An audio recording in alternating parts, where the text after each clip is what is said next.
Wabarakatuh, semangat pagi kawan Rasika. Alhamdulillah kita bisa hadir lagi di acara Bincang Sehat bersama Rumah Sakit Haji Ahmad Zaki Juned. Dan tentunya bersama saya Jamil Sukasuka dan juga ada Ibu dokter yang sangat cantik sekali. Kok cantik sekali? Cantik terus, karena cantik gak cuma sekali ya, cantik terus, cantik luar dalam. Ada Ibu dokter Renata Nadia MP. Selamat pagi Ibu. Selamat pagi Bapak. Subhanallah, senyum dokter ini memang harus selalu terjaga. Ini senyum memang muncul dengan sendirinya atau keharusan Bu kalau jadi dokter atau pelayanan medis itu Bu? Iya, itu dari sendirinya seperti itu ya. Sudah terbiasa Sudah Bu ya. terbiasa. Jadi ekspresinya tuh lepas losdol, senyumnya tuh senyum yang memang benar-benar tulus ikhlas. Karena pasien kalau dokter atau yang perawat misalnya nggak ada senyumnya itu untuk cepat sembuh itu sulit Bu ya. Mungkin kayak gitu juga Bu ya. Mungkin tersugesti ya Pak ya. Tersugesti. Ya, dan kawan Rasika, tema kita pagi hari ini mengenal kesehatan mental. Dan jangan lupa juga bersama Rumah Sakit Haji Ahmad Zaki Juned ini juga melayani pasien BPJS umum maupun asuransi swasta. Dan kawan Rasika kalau mau mendaftar ini bisa melalui WA pendaftaran Rumah Sakit Haji Ahmad Zaki Juned, nomornya 0857 1111 5683 atau lewat aplikasi M Juned. Dan kita kembali lagi bersama Ibu Dr. Renata Nadia MP mengenai kesehatan mental. Ini mungkin bisa dijelaskan kesehatan mental tuh lebih kaitannya dengan psikologis atau pengaruh lingkungan atau pengaruh tindak kekerasan atau apa sehingga kesehatan mental seseorang itu bisa terganggu. Misalnya post power syndrome, atau misalnya anak dituntut untuk juara, kemudian harapan itu tidak tercapai, anak kemudian jadi mentalnya juga terganggu. Itu mungkin bisa dijelaskan? Oke Bapak. Jadi awalannya dulu ya. Kalau sehat itu, kalau menurut WHO itu harus mencakup semuanya, holistik. Jadi tidak hanya sehat secara fisik, tapi mentalnya juga sehat juga gitu ya. Harus seimbang ya. Iya, seimbang. Nah, kalau sehat mental itu, kesehatan mental itu juga dipengaruhi salah satunya dari biopsikososial. Jadi dari biologinya dia, dari genetik, terus psikologisnya dia sendiri, sosialnya dia itu berarti lingkungannya juga mempengaruhi. Terus juga culture ya, jadi budaya, culture ya, itu juga mempengaruhi juga. Kultur budaya, misalnya saya berada asli Jawa, kemudian ditaruh di Papua, budayanya beda, itu juga pengaruh juga. Ya, nanti kalau ada suatu konflik, stres juga nanti akan mempengaruhi ke kesehatan mental seseorang gitu. Jadi sifatnya itu holistik. Menyeluruh. Menyeluruh, gitu ya. betul. Jadi kesehatan mental itu sifatnya holistik, menyeluruh, karena kesehatan fisik mental itu bagian dari harmonisasi yang harus seimbang. Juga kesehatan betul. Isi dompet itu juga pengaruh sama mental sama fisik kita. Iya, boleh. Kadang berpengaruh loh Bu. Kalau punya duit itu pikiran, terus akhirnya mentalnya terganggu. Iya, betul. Saya ini baru rawat jalan. Oh iya Bapak. Kayaknya jalan-jalan yang berlubang saya rawat. Ya. Oke. Ini Bu, ada yang mau nanya, ini Ibu RN di Buaran. Assalamualaikum Dok. Setiap hari ini saya merasa gelisah, selalu merasa bersalah. Gelisah, merasa bersalah, putus asa dan sering menyalahkan diri sendiri. Dan tidak ada semangat, walau seringkali memotivasi diri sendiri berkali-kali sampai kehilangan konsentrasi. Terkadang ini Ibu RN mengatakan terkadang setiap malam juga bersedih karena kegagalan hidup, trauma masa lalu yang menyerang pikirannya dan membuat dia itu sering sakit kepala. Karena pusing, sakit kepala Bu ya. Terus dia berusaha minum obat ya Bu ya, seperti obat di warung itu ya, obat pusing. Tapi berapa jam kemudian sakit lagi. Ini kira-kira obat apa yang bisa menghilangkan depresinya ini Bu? Silakan. Oke, yang pertama kita mau bahas dari sisi dia mengatakan depresi ya Pak ya. Depresi ya. Iya. Sebenarnya kalau seseorang itu melabeling dia depresi itu seharusnya sudah dalam konsultasi dengan ahlinya. ya. Kalau Jadi depresi. sudah iya, jadi sebaiknya sudah dengan konsultasi dengan ahlinya, sudah periksa dulu ke ahlinya, baru dia memang sudah tegak memang dia depresi. Jadi di luar pengobatan gitu, kita mau ngomongin dulu tentang self diagnosis dulu gitu ya. Oh, Jadi diagnosis dulu mungkin ya. Bapak pernah dengar ya self diagnosis ya? Ya, tadi barusan. Iya. Jadi gini, memang semakin kesini kita masyarakat kita itu semakin peduli ya Pak sama kesehatan mental ya. Iya. Jadi mereka semakin peduli, mereka sangat apa ya? Rasa ingin tahunya untuk menjaga kesehatan mental itu mereka tinggi gitu, sampai searching mungkin di internet, di medsos gitu. Sampai kadang kalau misalkan mereka mengeluh ada sesuatu yang mungkin nggak bener nih dalam dirinya gitu, abnormal gitu, mereka searching di internet atau di medsos, wah ini kayaknya aku kena ini gitu. Nah itu iya, tuh iya, iya. itu namanya self diagnosis. Self-diagnosis. Iya, self diagnosis itu Diagnosa sejak awal ya.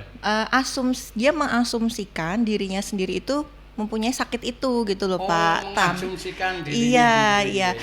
Jadi dia belum periksa ke dokter yang ahlinya, tapi dia sudah karena dia melihat di internet dengan merasakan gejala-gejala yang ada di dalam dirinya, akhirnya dia mengasumsikan dirinya itu sakit A gitu, sakit X gitu, gitu.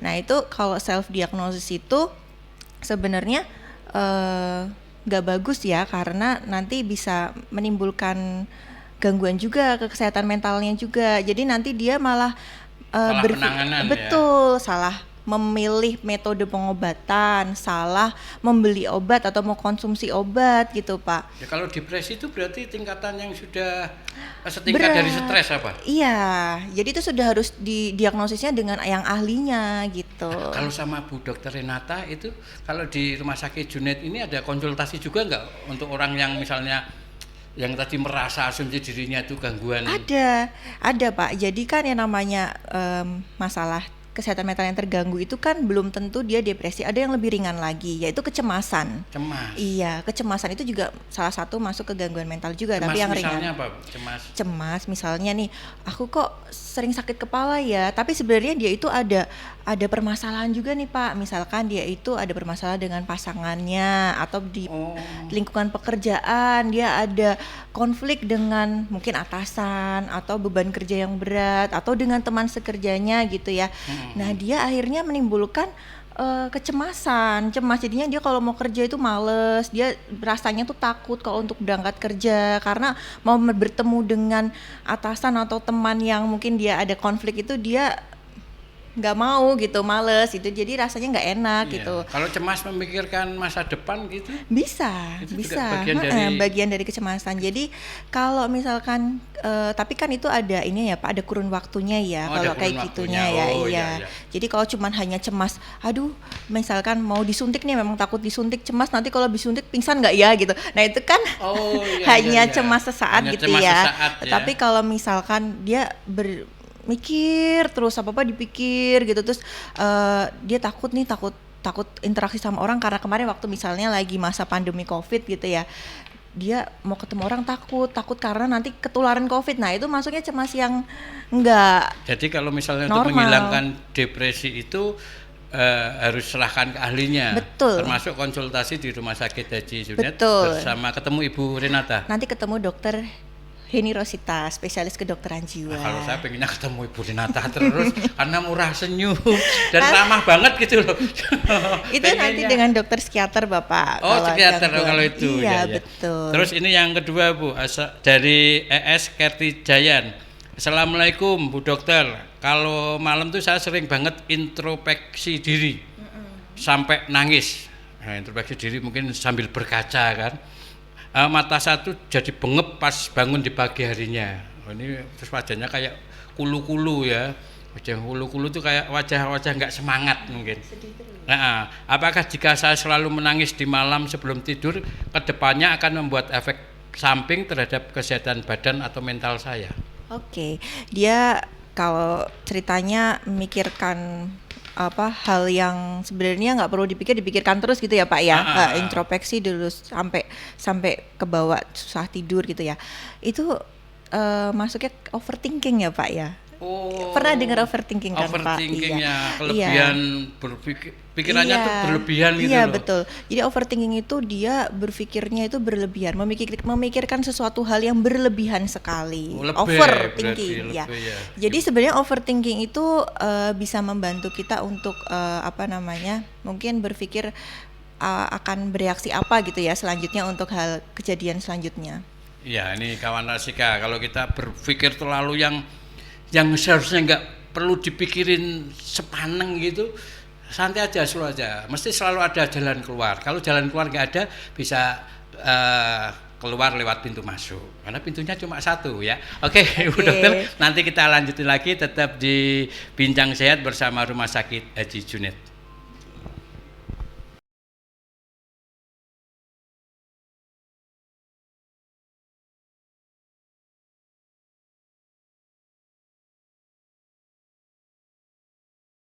Pendengar untuk usia 19 sampai dengan 45 tahun, disertai narasumber yang memiliki kapabilitas baik di bidangnya. Rasika FM Pekalongan, untuk kita semua.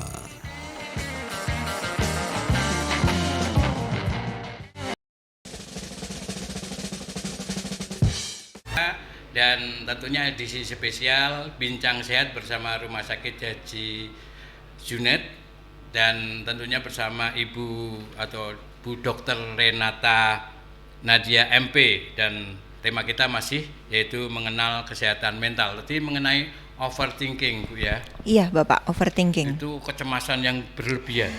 Berpikir yang berlebihan. Berpikir yang berlebihan iya, ya. Iya. Thinking. Jadi memikirkan sesuatu yang sebenarnya itu nggak perlu tapi dipikirin gitu. Nggak perlu tapi dibikin misalnya. Ya, misalkan apa ya? Mungkin kayak misalkan, aduh nanti kalau aku misalkan ada mau maju presentasi nih misalkan nih, mau maju presentasi. Nanti kalau misalkan aku waktu pas maju itu ada pertanyaan yang susah gimana ya? Terus nanti kalau misalkan aku saat berbicara itu gagap gimana ya? Oh, Atau iya, aku iya. tiba-tiba ngeblank di tengah gitu gimana ya gitu. Padahal kalau persiapannya udah mateng, Iya. nggak perlu Iya. berpikir yang overthinking tadi Iya. berlebihan. Iya. Kayak saya misalnya kalau lagi nge-MC di satu tempat, saya ini pakai kostum apa ya, yang baju kuning, merah, hijau, yang kostum ini, karena berpikir yang berlebihan, akhirnya saya nggak pakai kostum sama sekali. Ya Iya. itu berpikir yang berlebihan, padahal udah mau pakai kuning kayak gini aja udah ganteng menurut saya, Bu, dan ya. nantinya juga belum tentu itu, misalkan nih kalau misalkan itu kan kayak tadi mikirkan nanti kalau di tengah jalan kok blocking waktu ngomong waktu pas presentasi gimana, padahal kan belum tentu itu terjadi kan Pak, iya. gitu. Terus misalnya aku nanti kalau gagap kalau ngomong gimana ya waktu presentasi, kan padahal belum tentu gitu kan, jadi belum tentu itu terjadi tapi dia sudah berpikir itu akan terjadi gitu, itu overthinking. Oh, ya, sekarang baru paham kan kawan Rasika. Makanya kalau misalnya ada sesuatu gangguan jiwa kita terganggu atau kita nggak tahu tentang kesehatan mental kita, mending tanya pada ahlinya, bisa konsultasi bersama Rumah Sakit Haji Zaki Ahmad Junet. Tentunya bisa manfaatkan line teleponnya yaitu atau WA ya, 0857 1111 5683, atau buka aplikasi M Junet. Kalau keseharian di sini melayani konsultasi itu tiap hari apa aja ya, Bu ya? Itu Senin sampai Jumat ada Bapak. Senin sampai Jumat Iya, sekitar jam 1 siang ya Pak ya. Iya, Iya. siang jam Iya. 1 siang sampai selesai. Iya, sampai selesai. Nah, ini kawan Rasika, artinya agar ada penanganan lebih dini, penanganan lebih cepat, sehingga tidak menjalar kemana-mana, sehingga menimbulkan kesehatan mental yang berat. Ini akan mempengaruhi aktivitas kita dan pergaulan kita. Karena orang yang kesehatan mentalnya terganggu itu dijauhi oleh teman. Apalagi kalau nggak punya duit, teman pada menjauh tuh. Bercanda ya, tapi kalau kebaikan kita, atau kita baik itu mesti teman mendekat. Teman sejati itu akan datang tidak hanya pada saat pesta, tapi ketika kita terjatuh dan dia mengulurkan tangannya. Nah, nggak harus ada duitnya ya kan. Ya, balik lagi Ibu, tadi overthinking kita udah, kemudian dari WK di Kajen, bukan WK ya, itu ketawa ya, WK. Bu Dokter, saya punya pertanyaan. Saya ini kan tinggal sama orang tua. saya kadang merasa bosan karena orang tua mengatur harus ini, harus ini, harus itu. Padahal saya ini sudah dewasa. Kalau misal saya mau tinggal sendirian gimana Bu? Apakah itu baik untuk kesehatan mental saya? Karena saya banyak dengar nih orang itu malah depresi kalau tinggal sendirian. Dia merasa udah dewasa Bu, tapi nggak tahu udah punya pekerjaan, secara ekonomi udah mapan atau belum kok mau misah dari orang tua. Ini nggak dijelasin ya Pak ya, udah di umur berapa, sudah bekerja apa belum gitu ya. Ya tadi kembali lagi ya Pak ya, seperti yang tadi kita pernah bahas di pertama pembicaraan kita tadi. Jadi kalau yang mempengaruhi seseorang terkena gangguan mental, itu kan depresi kan gangguan mental ya Pak ya. Itu tidak bisa dilihat dari satu sisi saja. Jadi sifatnya itu menyeluruh, holistik gitu ya Pak ya. Jadi kalau dia itu tinggal sendiri tapi memang dia kepribadiannya baik, dia hubungan interpersonalnya dengan orang lain baik, dengan lingkungan ya. Terus dia itu strategi coping. Jadi maksudnya strategi coping itu adalah bagaimana cara dia untuk menekan stres ya, tekanan-tekanan yang ada, dia baik ya. Resiko untuk terjadi gangguan mental ya sedikit gitu. Oh, tergantung gitu. Cara kita menyikapi dan hubungan kita dengan orang lain. Iya, jadi tidak serta-merta kalau misalnya sendiri apa-apa sendiri nanti rentan terkena ini. Ya tergantung lagi gitu. Kalau pribadinya ekstrovert terbuka itu malah memudahkan untuk berinteraksi Bu ya. Kalau tertutup menyendiri nanti malah kalau ada apa-apa nggak ada solusi Bu ya. Apa tuh? Solusi. Ya? Bener Bu ya? Iya gitu. Terus ini ada lagi dari TW di Karangdadap. Assalamualaikum Bu dokter yang cantik. Ini saya tambahin Bu ya, karena memang kenyataan Bu ya. Ibu gak muji saya ganteng, gak tega Bu ya. Ya udah saya ngomong sendiri aja biar percaya diri. Ini Bu dokter, teman saya ini sering merasa depresi. Wah ini perhatian sama teman ya kan. Saya merasa lelah karena malah ini yang berikutnya. Dok, teman saya sering merasa depresi, menangis sendiri. Ya kalau menangis sendiri harus bareng-bareng, histeris ya, kesurupan. Bahkan pernah saya lihat dia akan melukai dirinya sendiri. Jadi merasa depresi, nangis sendiri, kepingin melukai dirinya sendiri. Kalau boleh saran Dok, tes kesehatan mental itu di mana Dok? Oke, itu kalau sudah ada tanda-tanda mau melukai diri sendiri itu memang berarti sudah tanda bahaya, sudah warning, itu harus dibawa ke rumah sakit, harus ketemu dengan dokter psikiater Pak. Gitu. Itu udah parah banget berarti ya. Itu masuk ke dalam gangguan mental yang sudah tanda bahaya, sudah berat. Jadi harus segera ditangani gitu agar tidak terjadi kejadian yang tidak diharapkan gitu. Jadi tadi untuk TW di Karangdadap mungkin temannya bisa diajak konsultasi ke rumah sakit Junet dari jam 1 sampai selesai, dari hari Senin sampai Jumat. Karena ini udah parah nih, karena melukai diri sendiri ya kan. Kalau melukai orang lain sampean nggak akan terluka, tapi orang lain yang terluka. Tapi jangan sampai melukai hati orang lain ya. Berikutnya ini Bu dokter dari YR Wiradesa. Siang Bu dokter, saya mau nanya, saya itu sering bad mood hampir setiap hari. Saya merasa lelah karena gampang bad mood. Ini penyebabnya apa sih Dok dan cara mengatasinya? Jadi bad mood itu masuk ke dalam mood swing ya Pak. Swing yang bibir? Bukan, itu sumbing Pak. Hah? Itu sumbing Pak. Oh. Ini swing. Iya gitu. Ya perubahan mood ya Pak maksudnya ya. Ya kalau ini yang kita bahas tuh bad mood gitu. Kalau bad mood itu biasanya dipengaruhi oleh lingkungan atau kejadian-kejadian di sekitarnya. Jadi rangsangan yang ada di luar gitu. Nah bisa karena dia tidak terpenuhi atau kurang puas dengan hasil yang dia kerjakan, jadi bad mood atau artinya pencapaian yang tidak sesuai dengan diinginkan akhirnya jadi bad mood atau iya bisa gitu. Kadang misalnya kita kan mau pengen A tapi nggak bisa dapet tuh, misalnya nih mau beli sesuatu gitu, waduh tapi habis gitu, padahal pengen banget tuh. Nanti kan kadang tuh kok sebel pengen tapi nggak ada, jadi kan kayak bad mood gitu, kecewa belinya gitu ya. Besok tetap udah kehilangan gitu. bad mood gitu misalkan contoh makanya gitu. Kalau kalau kita lagi bad mood ya biasakan makan permen karena itu di mood sehingga bad mood kita tuh. Nah, ya nanti akan kita lanjutin lagi tetap di Ngobras Bincang Sehat.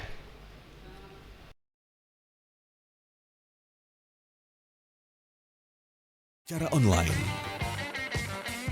Melalui tagline untuk kita semua, Radio Rasika FM memberikan perhatian lebih kepada pendengar yang peduli dengan gaya hidup sehat, informatif dan membangun, serta semua program siaran berdasarkan kebutuhan pendengar untuk usia. Ya kawan Rasika, balik lagi kita di Ngobras, ngobrol asik di Rasika, apapun infonya sampaikan ke Rasika, dan kita Ngobras edisi spesial Bincang Sehat bersama Rumah Sakit Haji Ahmad Zaki Junet, dan tentu masih bersama Ibu Dr. Renata Nadia MP. Tema kita tetap mengenal kesehatan mental. Jadi ada bad mood Bu ya, dan itu sering orang bilang lagi bad mood nih terus jangan ganggu mikir-mikir, aku pengen nyantai. Ya biasanya gitu Bu ya. Iya. Nah, Ya, jadi tadi bad mood itu karena itu ya Pak ya, ngatasinnya pengaruh gimana lingkungan. sih kalau kayak Nah, gitu? oke. Jadi kalau bad mood itu kan ada penyebabnya ya. Kadang ya penyebabnya itu bisa karena kalau cewek-cewek tuh mau mens itu kan hormon gitu.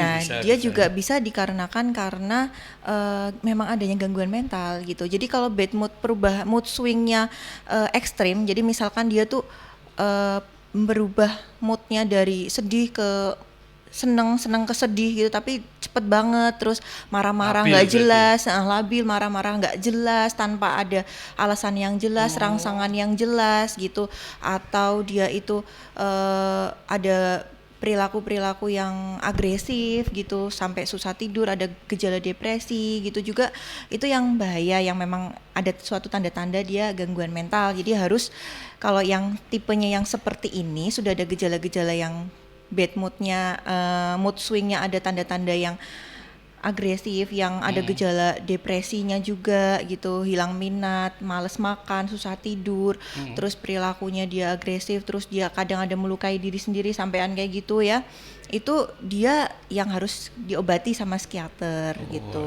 Harus segera mendapatkan penanganan, termasuk keluarganya ya. Betul. Karena yang bisa lihat itu gejala itu biasanya keluarga atau orang terdekat. Kalau yang bersangkutan sendiri kadang tidak merasakan ya kan, tapi ini aneh ini biasanya nggak kayak gitu, ada masalah apa ini? Kok sering bad mood kayak gitu? Ini dibawa konsultasi ke Rumah Sakit Haji Ahmad Zaki Junet. Ini buka prakteknya hari Senin sampai Jumat jam 1 siang sampai selesai. Kemudian Ibu ada lagi pertanyaan dari siapa nih? Mungkin saya mau nambahin ya Pak. Oh nambahin, alhamdulillah Ibu ini orang kaya, sering nambahin. Gak kayak teman saya tuh sering ngurangin.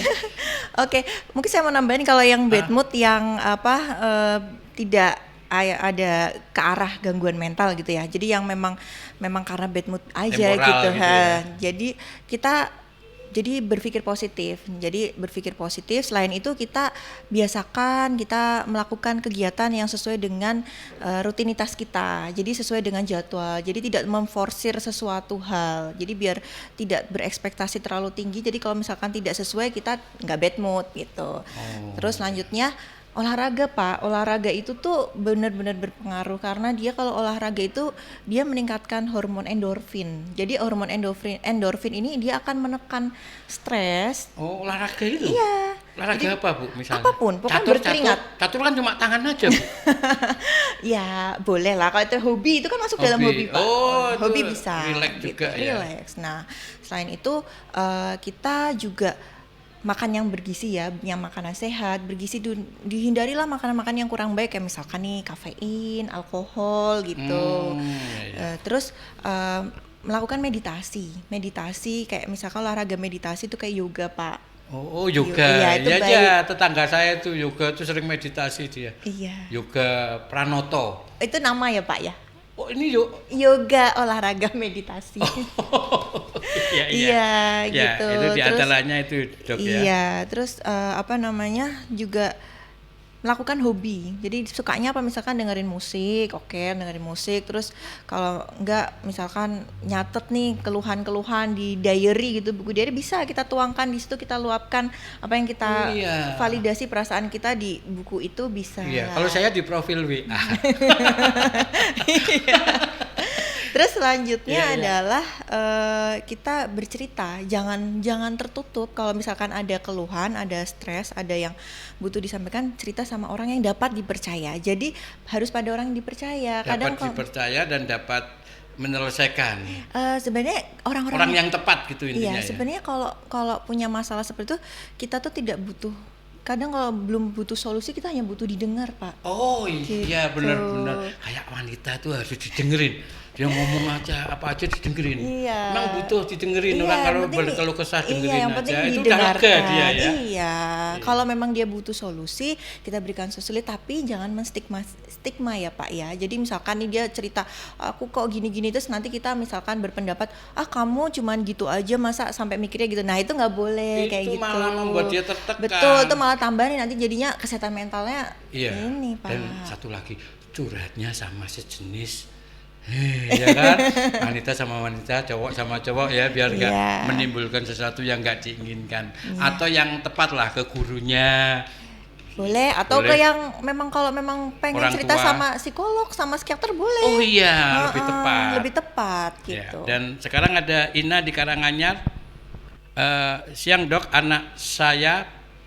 saya anak pertama dari 2 bersaudara, saudara-saudari berarti. Saya lulus SMA dan adik saya baru berumur 3 tahun. Ayah saya sudah meninggal, ibu saya sakit dan hanya bisa tidur di tempat tidur. Setiap hari saya merawat ibu dan adik saya, dan saya buka usaha kecil-kecilan di rumah. Kadang saya merasa bosan pengen seperti teman yang lain kuliah, saya malah kepengin ini Bu. Suara saya bergetar ini nggak tega, ini luar biasa ya kan, ditinggal ayahnya, ngopeni ibu dan adiknya. Dia kehilangan masa-masa yang menyenangkan seperti kuliah, bekerja dan bermain di luar. Tapi karena keadaan keluarga yang tidak memungkinkan, jadi aktivitas saya hanya di rumah merawat keluarga. Yang saya ingin tanyakan Dok, bagaimana caranya agar saya tidak mudah bad mood dan depresi? Karena hal itu sudah saya jalani sejak sekolah sampai sekarang. Oke. Wah, ini berarti udah lama banget ini ya. Iya. Jadi untuk menjaga kesehatan mental kita tuh, yang pertama kita memang penerimaan diri ya Pak ya. Penerimaan diri. Jadi penerimaan diri, kita bersyukur. Ya. Iya, bersyukur. Tidak semua orang yang bisa dengan keadaan seperti itu gitu. Kita bisa melewati itu semua, kita bersyukur dengan apa yang ada diri kita, menghargai apa yang sudah kita capai. Ya, termasuk tadi kan ngupeni orang tua adik Iya, itu ibadah, insya Allah berkah ya. Betul sekali Pak. Pahalanya besar ya Pak ya. Pahalanya besar, tidak semua orang dikasih kesempatan kayak itu. Kalau kita ikhlas, seneng, bahagia, insya Allah Tuhan akan membalas dengan berbagai macam kebaikan dari berbagai macam arah. Iya. Tadi intinya dari Bu Renata, tadi Bu Dokter bilang syukur ya. Iya, bersyukur. Kemudian kalau memang ada unek-unek atau mungkin ada suatu konflik ya, permasalahan, jangan segan untuk berbagi. Jadi diluapkan, validasi perasaannya gitu. Jadi jangan dipendam. Jangan Iya. dipendam. Jadi itu aslinya bukan problem yang berat, karena kalau orang juga tahu keadaan Mbak siapa tadi, Mbak Ina yang ada di Karanganyar, orang akan simpati lah ya kan. Iya. Ya, dan closing statement Bu yang ingin disampaikan mengenai tema kita mengenai Oke. mengenal kesehatan mental. Silakan Bu Dokter. Jadi kalau seseorang yang sehat mental itu dia akan produktif untuk semuanya. Jadi dia akan aktivitas sehari-harinya juga dia akan produktif. Ya. Terus nantinya dia akan mempengaruhi kualitas hidupnya juga. Itu yang pertama jika sehat mental. Yang kedua, apabila memang ada keluhan ya, mungkin yang sudah tadi sempat dibahas, keluhan-keluhan yang mungkin butuh ke profesional, itu jangan segan untuk datang berkonsultasi kepada ahlinya. Jadi lebih baik kita berkonsultasi kepada ahlinya daripada kita diagnosis diri sendiri seperti ini, bahkan malah sampai mungkin kelewat, ternyata kita ada suatu permasalahan mental tapi kita tidak menyadarinya, nanti akan berujung ke yang lebih berat, itu malah justru lebih berbahaya gitu. Jadinya tidak perlu segan untuk berkonsultasi kepada ahlinya agar kesehatan mental kita tetap terjaga gitu. Oke, luar biasa pencerahan dari Bu Dr. Renata Nadia MP. Terima kasih banyak Bu. Sama-sama. Saya kalau tidak jadi host nggak akan tahu kayak begini cara mengatasi, menanggulangi, dan yang terpenting serahkan ahlinya, konsultasi kepada ahlinya agar tidak konsultasi sama diri sendiri, itu kadang malah hasilnya nggak benar karena diagnosisnya juga bisa jadi salah. Dan kalau konsultasi bisa di Rumah Sakit Haji Zaki Ahmad Junet tiap hari Senin sampai dengan Jumat jam 1 sampai selesai. Sekali lagi terima kasih. Sama-sama Ibu Bapak. Dr. Renata, Sama-sama. selalu murah senyum ramah. Iya. Biar saya bisa berkunjung jadi pasiennya Ibu. Ya enggak, berkunjung silaturahmi aja Iya, Bu ya. iya, Jangan Pak. sampai sakit. Iya, Ya, Pak Pak. Rasika, dengan demikian berakhir sudah Ngobras Bincang Sehat. Nanti kita lanjutin lagi, tetap di Ngobras.